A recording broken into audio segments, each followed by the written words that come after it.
পাকিস্তান ও বাংলাদেশে হামাসপন্থী কার্যকলাপ চলছে এমন বিস্ফোরক অভিযোগ করেছেন ভারতে নিযুক্ত ইসরায়েলি রাষ্ট্রদূত রিউভেন আজার।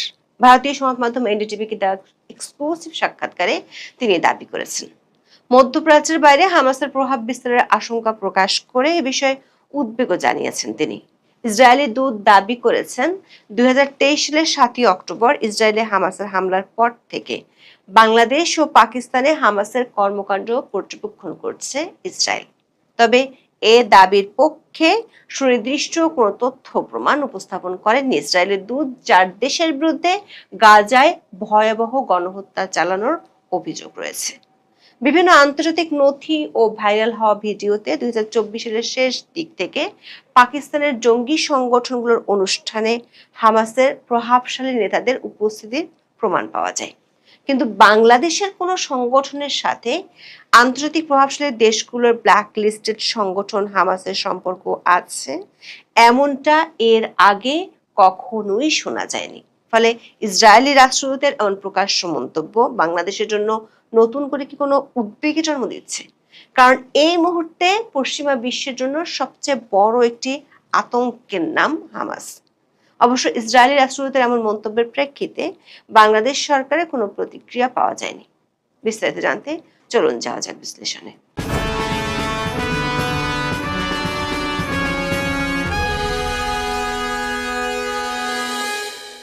হামাস, যার পূর্ণ রূপ হলো হারাকাত আল মুকাওয়ামাহ আল ইসলামিয়া বা ইসলামী প্রতিরোধ আন্দোলন। হামাস হলো ফিলিস্তিনের গাজা উপত্যকা এবং পশ্চিম তীরে সক্রিয় সবচেয়ে বড় ও প্রভাবশালী সশস্ত্র রাজনৈতিক সংগঠন।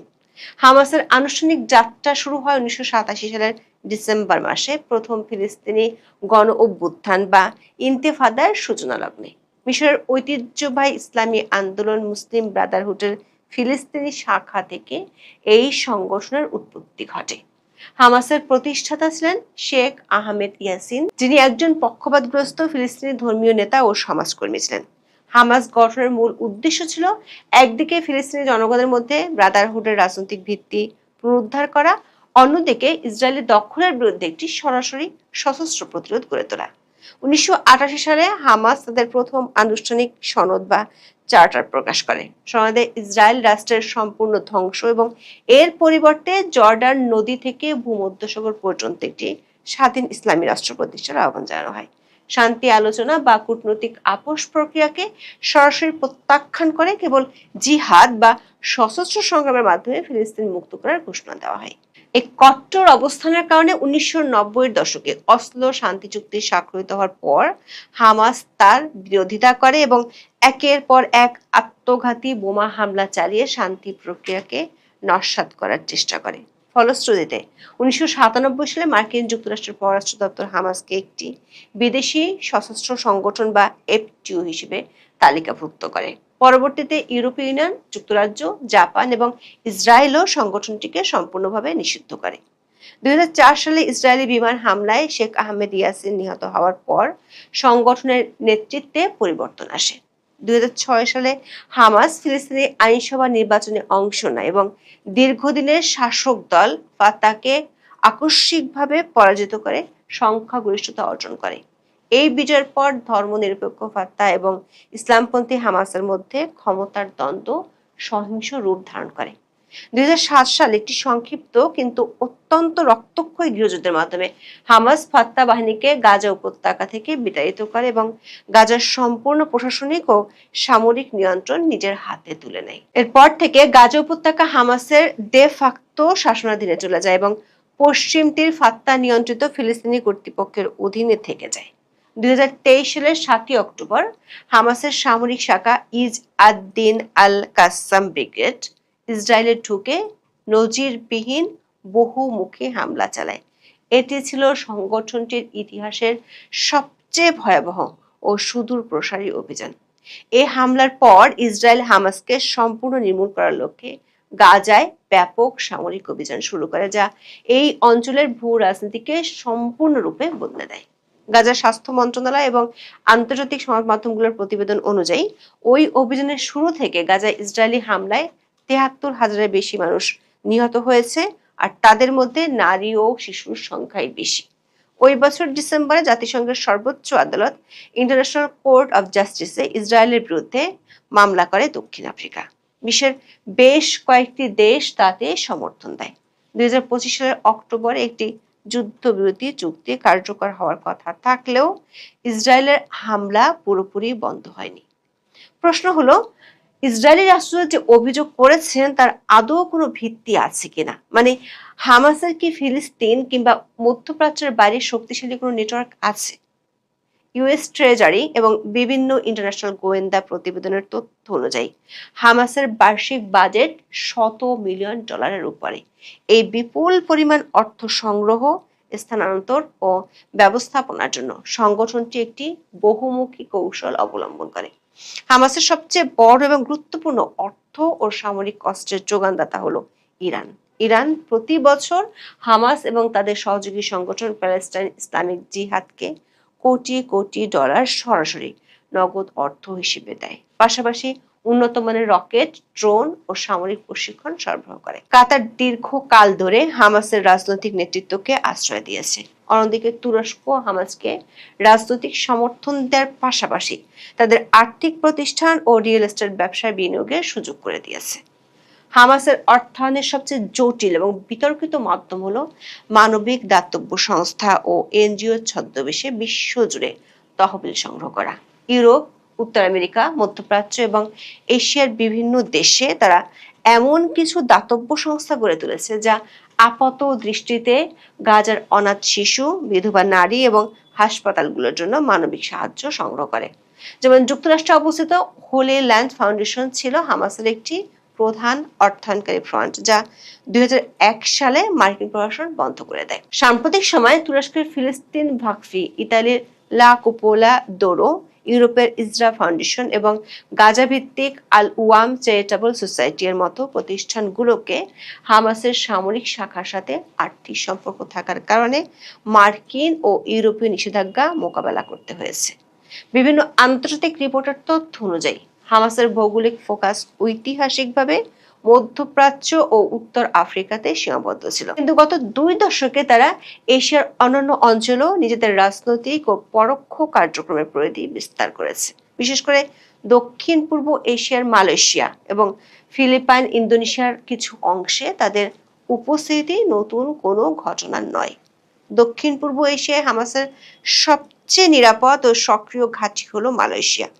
দেশের বিভিন্ন বিশ্ববিদ্যালয়ে সাধারণ ফিলিস্তিনি ছাত্র ও প্রভাষক হিসেবে ছদ্মবেশে হামাসের বহু জ্যেষ্ঠ আইটি ও প্রকৌশল বিশেষজ্ঞ বছরের পর বছর ধরে অবস্থান করছেন। এর সবচেয়ে বড় প্রমাণ ছিল 2018 সালে কুয়ালালামপুরে হামাসের ড্রোন ও রকেট প্রকৌশলী ফাদি মোহাম্মদ আল বাতুশকে অজ্ঞাত বন্দুকধারীদের দ্বারা হত্যা করা, যা ইসরায়েলি গোয়েন্দা সংস্থা মোসাদ ঘটিয়েছে বলে ব্যাপকভাবে বিশ্বাস করা হয়।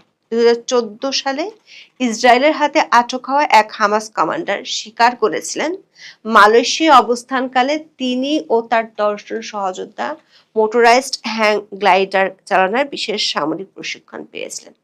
2023 সালের 7 অক্টোবরের হামলায় হামাস এই মোটরাইজড হ্যাং গ্লাইডার প্রযুক্তি ব্যবহার করে ইসরায়েলি আকাশ প্রতিরক্ষা ভেদ করে ভিতরে ঢুকেছিল। 7 অক্টোবরের সংঘাতের পর গাজায় ইসরায়েলের সর্বাত্মক সামরিক অভিযানের ফলে হামাসের সামরিক অবকাঠামো ও নেতৃত্ব মারাত্মকভাবে ক্ষতিগ্রস্ত হয়েছে।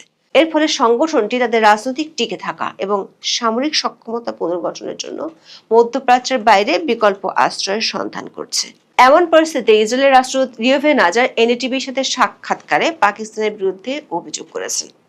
বিগত কয়েক বছরে পাকিস্তান ভিত্তিক বেশ কয়েকটি আন্তর্জাতিকভাবে নিষিদ্ধ ঘোষিত জঙ্গি সংগঠন এবং হামাস নেতাদের মধ্যে কিছু নজিরবিহীন ও প্রকাশ্য যোগাযোগের প্রমাণ মিলেছে, যা আন্তর্জাতিক নিরাপত্তা বিশ্লেষকদের উদ্বিগ্ন করেছে। 2024 সালের শেষ ভাগে সামাজিক যোগাযোগ মাধ্যমে একটি ভিডিও ব্যাপকভাবে ছড়িয়ে পড়ে, যা পাকিস্তানের পাঞ্জাব প্রদেশের গুজরানওয়ালায় হামাস ও লস্কর-ই তৈয়বার মধ্যকার সরাসরি সংযোগের প্রমাণ তুলে ধরে। ওই ভিডিওতে দেখা যায় হামাসের জ্যেষ্ঠ সামরিক কমান্ডার নাজি জহির এবং লস্কর-ই তৈয়বা তথা জামাত উদ-দাওয়ার জ্যেষ্ঠ নেতা রশিদ আলী সিন্ধু মঞ্চে পাশাপাশি বসে আলোচনা করছেন। অনুষ্ঠানটির আয়োজক ছিল পাকিস্তান মার্কাজি মুসলিম লীগ, যা হাফিজ সাইদের নেতৃত্বাধীন জঙ্গি সংগঠন লস্কর-ই-তৈয়বার রাজনৈতিক ফ্রন্ট হিসেবে পরিচিত। 2025 সালের 5 ফেব্রুয়ারি পাকিস্তানের জাতীয় কাশ্মীর সংহতি দিবস উপলক্ষে পাকিস্তান নিয়ন্ত্রিত কাশ্মীরের রাওয়ালকোটে একটি বড় রাজনৈতিক সমাবেশের আয়োজন করা হয়। এই সমাবেশে পাকিস্তানের ইতিহাসে প্রথম ঘটনা হিসেবে হামাসের দুই জ্যেষ্ঠ কূটনৈতিক প্রতিনিধি খালিদ কাদ্দুমি এবং নাজি জহির সরাসরি অংশ নেন। পাকিস্তানের একটি গোষ্ঠীর সাথে হামাসের যোগাযোগের বিভিন্ন প্রমাণ আন্তর্জাতিকভাবে পাওয়া গেলেও এতদিন এই সংগঠনটির নেটওয়ার্ক বাংলাদেশে আছে এমন কথা শোনা যায়নি।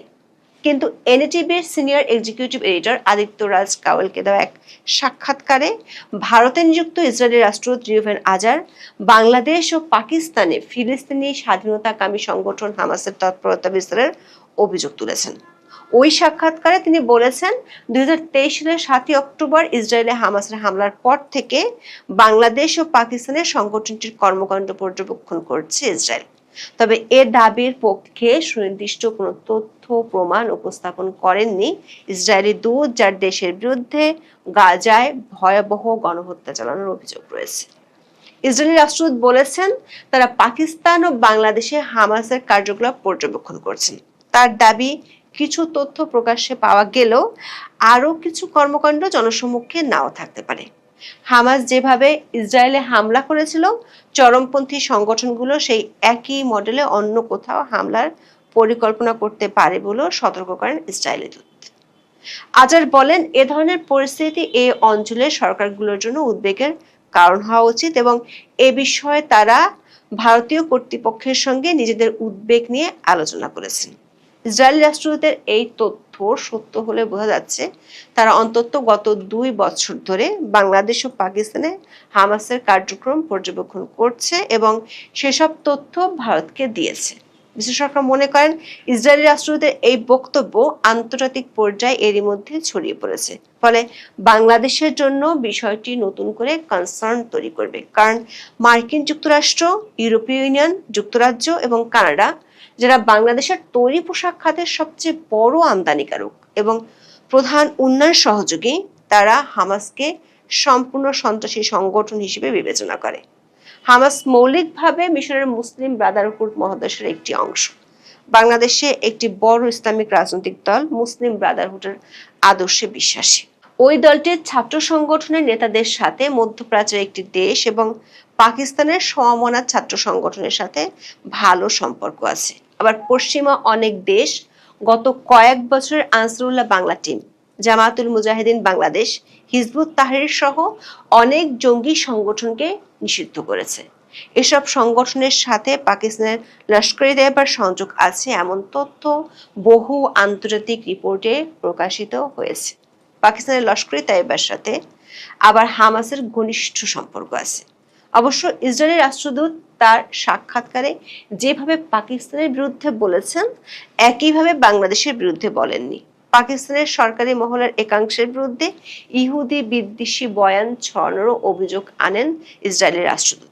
ইসরায়েলি রাষ্ট্রদূত যুক্তরাষ্ট্র ও ইরানের শান্তি আলোচনায় পাকিস্তানের মধ্যস্থতাকারীর ভূমিকায় অবতীর্ণ হওয়ার প্রসঙ্গ টেনে বলেছেন, ইসরায়েল পাকিস্তানকে বিশ্বাস করে না এবং তাদের এই কূটনৈতিক অবস্থানকে সতর্কতার সঙ্গে দেখে। এই মন্তব্য এমন সময় এলো যখন ইসলামাবাদ আঞ্চলিক শান্তি প্রচেষ্টায় নিজেদের গুরুত্বপূর্ণ অংশীদার হিসেবে তুলে ধরার চেষ্টা করছে। এখন এ পর্যন্ত। সবাই ভালো থাকুন, সুস্থ থাকুন, নিরাপদে থাকুন। দেখা হবে আগামী পর্বে।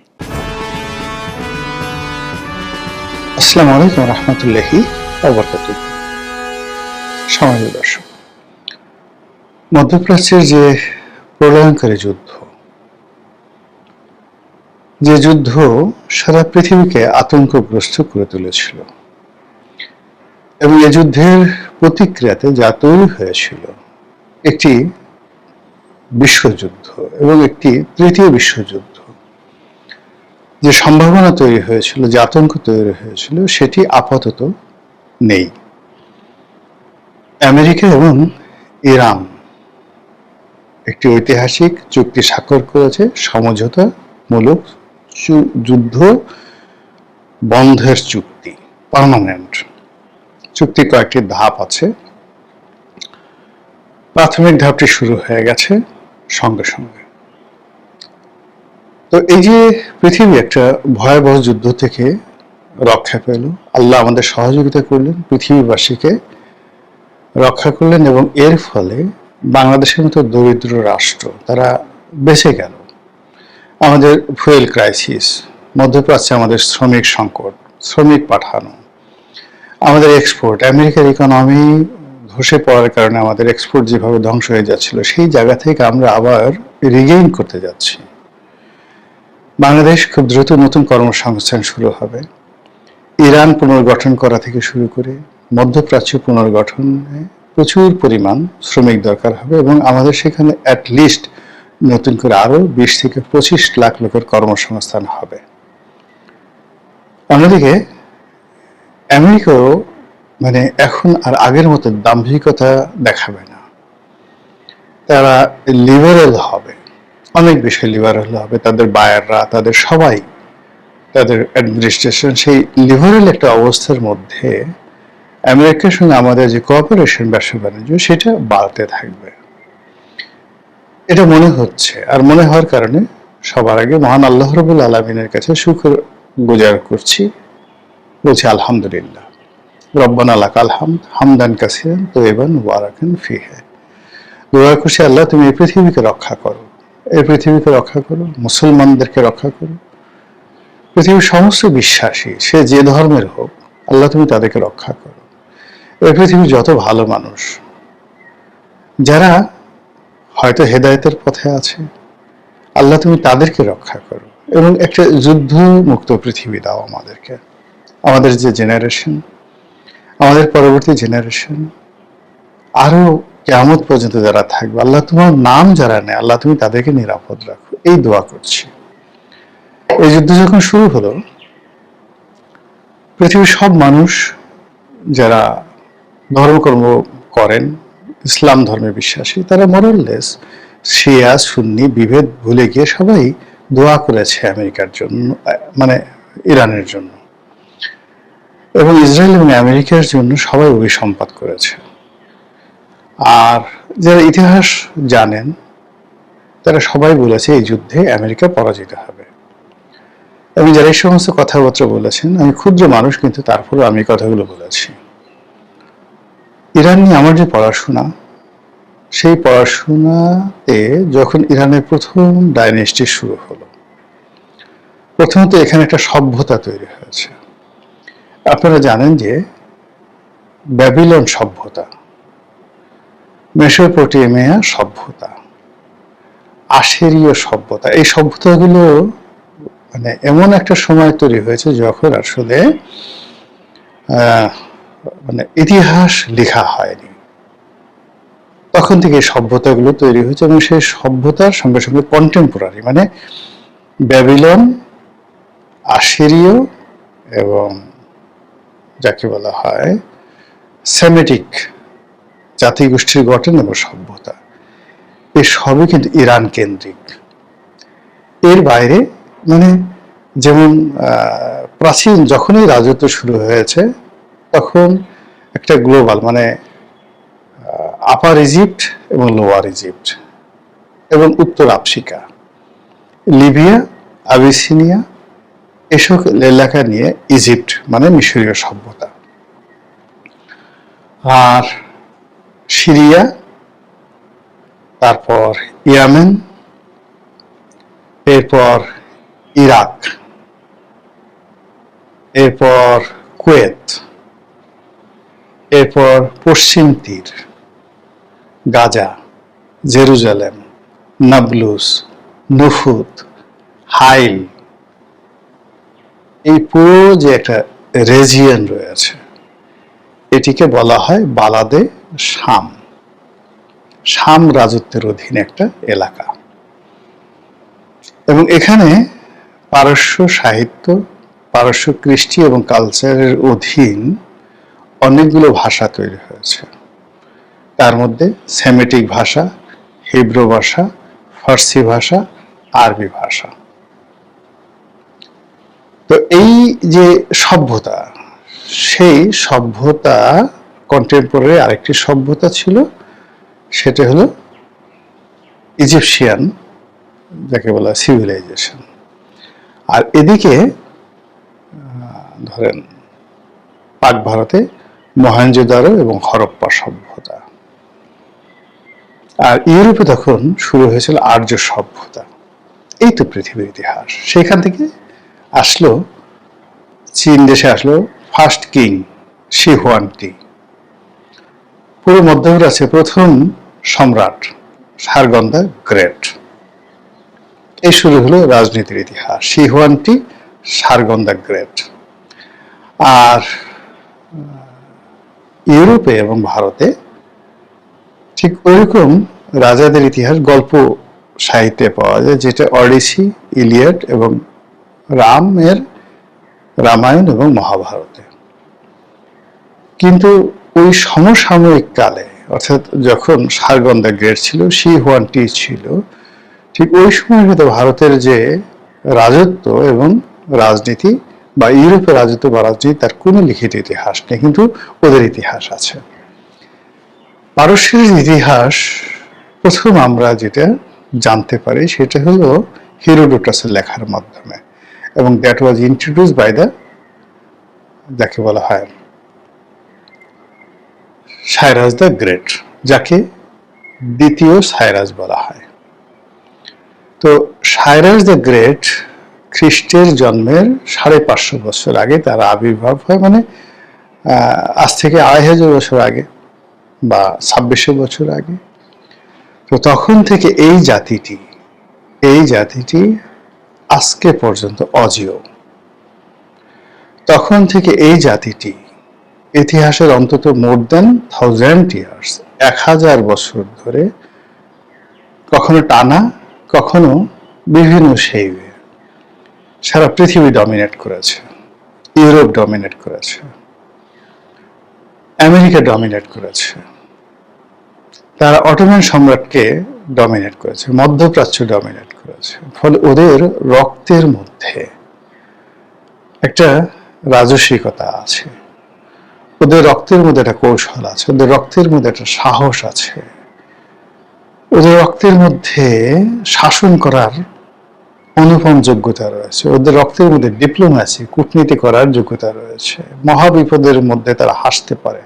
আপনি দেখুন, এই যে যুদ্ধ হলো, এই পুরো যুদ্ধের সময়টাতে তারা কত কিছু হারালো, তাদের অল বিগ জেনারেল হারালো, কিন্তু ওদের পররাষ্ট্রমন্ত্রী, তার মুখের হাসি আপনি থামাতে পেরেছেন?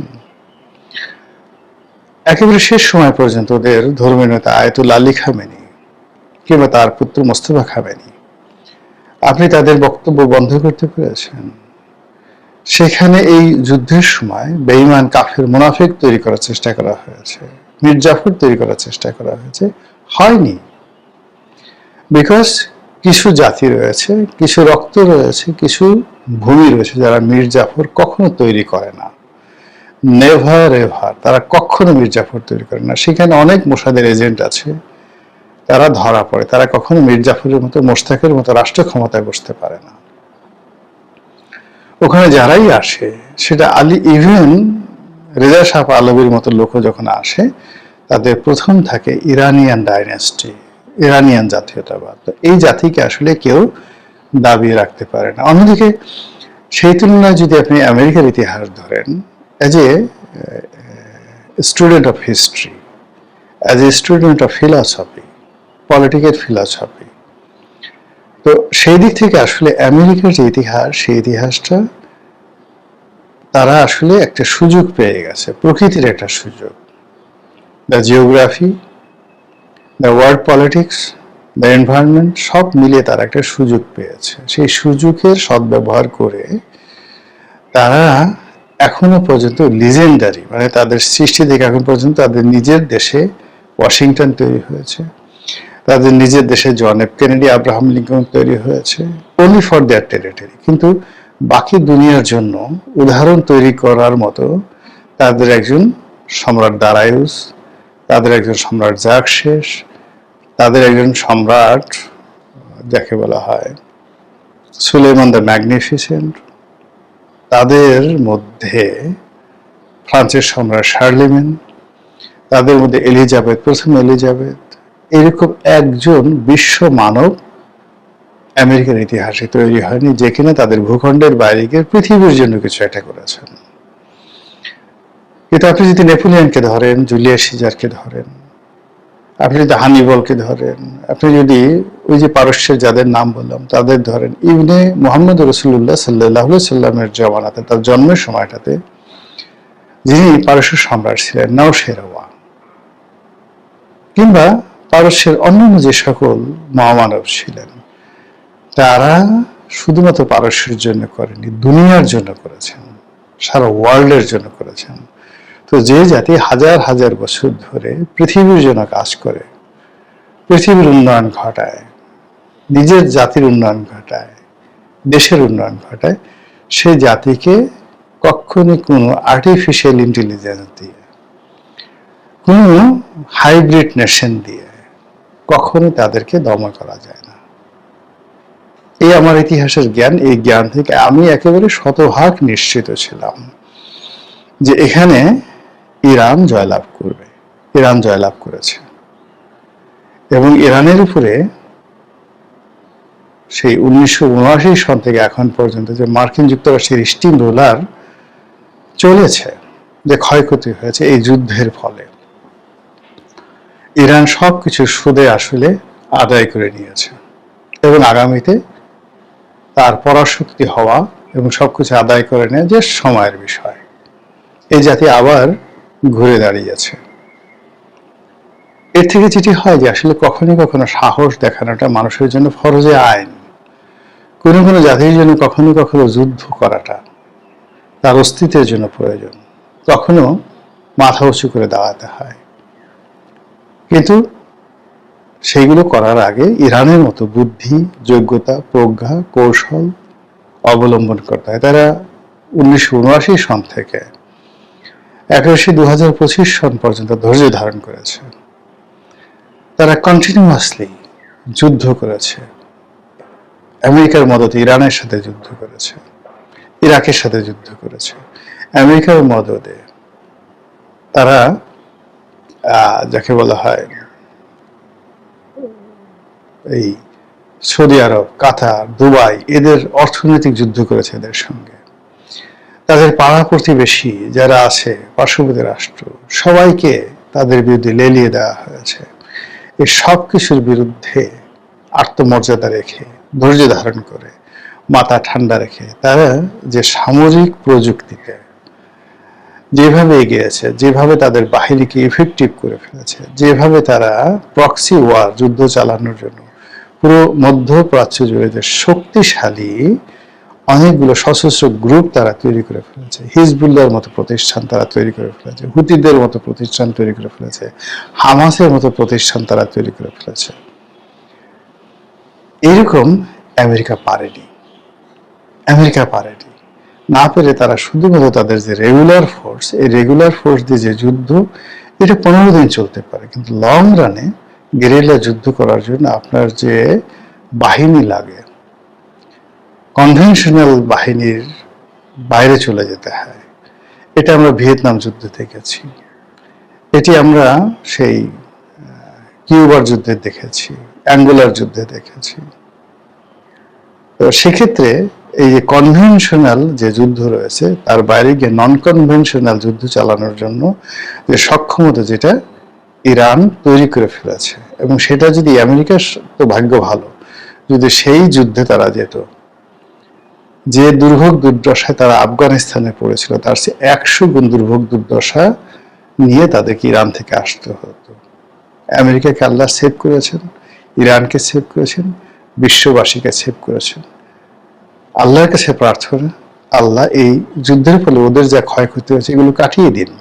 আর তার সঙ্গে সঙ্গে আমাদের ক্ষতি হয়েছে, ইউক্রেনের যুদ্ধ এবং আমেরিকার যুদ্ধ আমাদের অনেক সর্বনাশ করে ফেলেছে, আমাদের ব্যবসা বাণিজ্যের 12টা বেজে গেছে। এই যে পরিবর্তিত বিশ্ব, পরিবর্তিত পরিস্থিতি, এখান থেকে আমাদের দেশের স্বার্থ আদায় করা, স্বার্থ সংরক্ষণ করা এবং এই সুযোগটি, যুদ্ধোত্তর একটি পৃথিবীতে যে সুযোগ তৈরি হয়েছে, এই সুযোগটি কাজে লাগানোর জন্য যে দক্ষ অভিজ্ঞ লোকজন রয়েছেন, কেউ হয়তো দেশে আছেন, কেউ হয়তো দেশের বাইরে আছেন, কেউ হয়তো অন্য দেশে আছেন। সবাই যৌথভাবে আমরা সরকারের সঙ্গে হাতে হাত মিলিয়ে, কাঁধে কাঁধ মিলিয়ে, রাজনৈতিক দলের সাথে কাঁধে কাঁধ মিলিয়ে, রাজনৈতিক বিভেদ ভুলিয়ে এই সুযোগটাকে যদি আমরা কাজে লাগাতে পারি, 1 থেকে 1.5 বছরের মধ্যে বাংলাদেশ বুমিং হয়ে যাবে, আনবিলিভেবলি বুমিং হয়ে যাবে। আল্লাহ আমাদের সবাইকে হেদায়েত দান করুন, হেফাজত করুন। আসসালামু আলাইকুম ওয়া রাহমাতুল্লাহি ওয়া বারাকাতুহু।